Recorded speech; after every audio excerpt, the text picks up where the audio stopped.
Hello everyone, I'm Rachel Rogers and you're watching Rachel Rogers TV.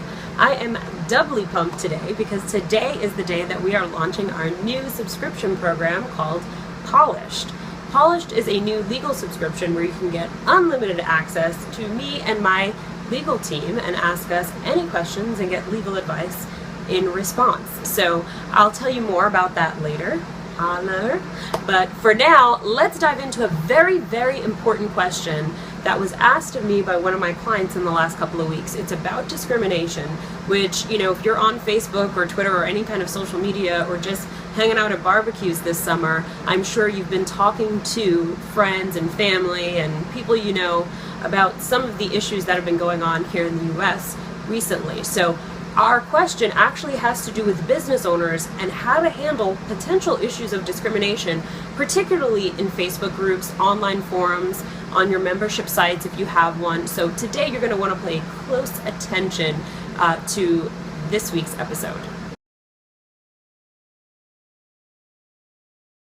With the advent of membership sites and Facebook groups and online forums becoming all the rage, business owners are finding themselves dealing with issues that they never would have anticipated. Just last month, we had an issue come up for a client of ours who runs a coaching practice. She has a course that she's currently offering that includes membership in a Facebook group. Unfortunately, one member was causing a ruckus because of his profile picture. Now, you may be wondering how a profile picture can cause problems in a Facebook group. This particular member had chosen to change his profile picture to a picture of the Confederate flag following the horrific Charleston shooting and subsequent debate over South Carolina's prominent use of the Confederate flag.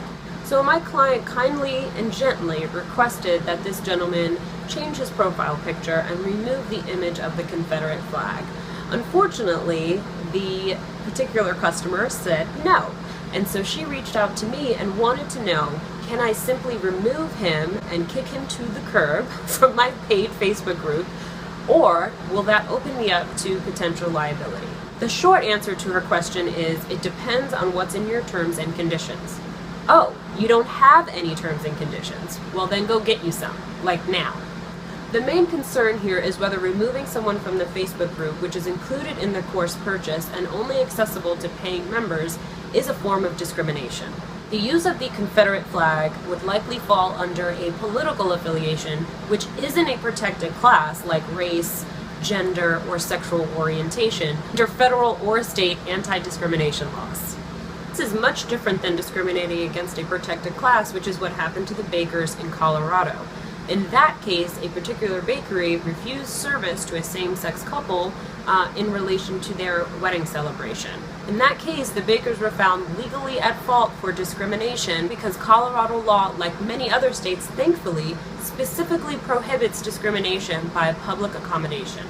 Discrimination by public accommodation means refusing to perform services that are open to the paying public based on factors such as race, sex, marital status, or sexual orientation.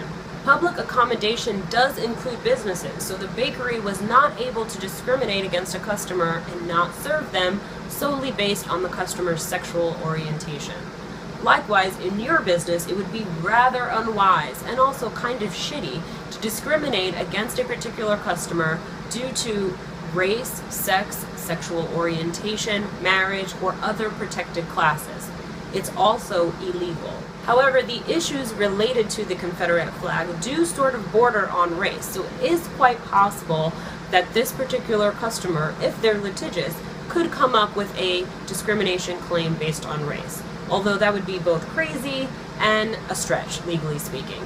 One thing I really want you to understand is that just because the Facebook group is part of an information product and is not related to, say, a retail location like the bakery, that doesn't change the fact that it is a public accommodation.